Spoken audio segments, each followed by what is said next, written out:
مسائل میں گھرے پریشان حال اور جب لگے کہ ہر طرف سے راستے بند ہیں تو ہمیں کیا کرنا چاہیے، اس حوالے سے ایک موٹیویشنل سٹوری آپ سے شیئر کرتا ہوں اور پھر آخر میں ایک میسیج ہوگا جو آپ سے شیئر کروں گا۔ ایک ہرن ہے، مادہ ہرن، اور وہ جنگل میں ہے، اور صورتحال یہ ہے کہ آسمانی بجلی گرنے کی وجہ سے جنگل میں آگ لگ چکی ہے اور اس کے بچہ جنم دینے کا وقت ہو جاتا ہے۔ اب وہ جگہ تلاش کر رہی ہے، ایسی جگہ جہاں پہ وہ بچے کو جنم دے سکے۔ جنگل میں آگ لگی ہوئی ہے اور جب وہ کوئی جگہ تلاش کر رہی ہوتی ہے تو اسے ایک شکاری نظر آتا ہے جو تیر کمان لے کر بیٹھا ہے اور اس کا نشانہ کر رہا ہے، اور دوسری طرف رخ کرتی ہے تو شیر اس کی طرف بڑھتا چلا آ رہا ہے۔ سامنے جنگل میں آگ لگی ہوئی ہے، شکاری طاق میں بیٹھا ہے اور شیر اس کی طرف بڑھ رہا ہے۔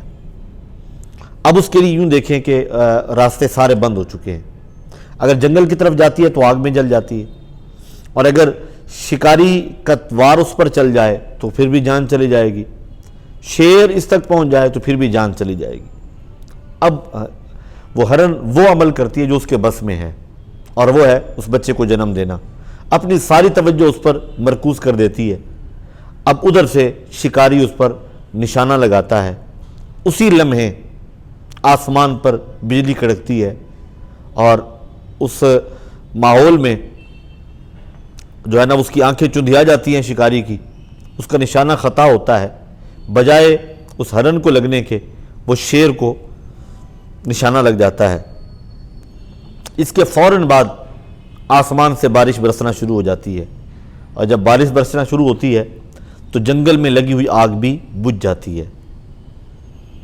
اب اس سٹوری میں، اس واقعے میں، اس قصے میں ہمیں کیا سبق مل رہا ہے؟ وہ یہ ہے کہ جب آپ کے تمام راستے آپ کو بند نظر آئیں، آپ جس طرف رخ کرتے ہیں ناکامی آپ کا مقدر بنتی نظر آتی ہے، اور آپ کو جد و جہد کرنے کے لیے کوئی راستہ نظر نہیں آ رہا، تو آپ اللہ پر بھروسہ کر کے آپ وہ عمل کریں جو آپ کے بس میں ہے، وہ کام کریں جو آپ کر سکتے ہیں۔ پھر دیکھیں میرا اللہ راستے کیسے کھول دیتا ہے، آپ کے لیے آسانیاں کیسے پیدا فرما دیتا ہے۔ جیسے وہ شکاری جو اسے شکار کرنے آیا تھا، ماحول سارا اس کے مخالف ہے، وہ کسی نے کہا نا میں مطمئن ہوں گرچہ خراب ہے ماحول، خزاں کے بعد کا موسم بہار ہوتا ہے، تو اس کا شکارہ خطا ہوتا ہے، نشانہ خطا جاتا ہے تو اس بجلی کے چمکنے کی وجہ سے، اور نشانہ خطا ہو کر ہرن کو نہیں لگتا اور شیر کو جا کے لگ جاتا ہے۔ اب اس کے دونوں دشمن ختم ہو گئے، شیر ختم ہو گیا اور شکاری کا وار بھی خطا چلا گیا، اور بارش برستی ہے تو آگ بجھ جاتی ہے، اور آگ کے بجھنے کے بعد وہ جنگل میں جہاں بھی جائے آرام کے ساتھ وہ رہ سکتی ہے، بیٹھ سکتی ہے، اور اس کی جان کو بھی کوئی خطرہ باقی نہیں رہتا۔ تو یہ وہ پیغام ہے اس سٹوری میں کہ ہمیں اپنے رب پر بھروسہ رکھنا چاہیے، حالات جیسے بھی ہوں، اپنے خالق اور مالک سے تعلق جوڑیں، اس سے امید لگائیں۔ وہ بار بار قرآن میں اپنی مخلوق کو دلاسا دے کر، اپنے بندوں کو دلاسا دے کر یہ فرماتا ہے کہ میں تمہاری شارک سے زیادہ تمہارے قریب ہوں، لا تقنطوا من رحمتی، میری رحمت سے نا امید نہ ہونا،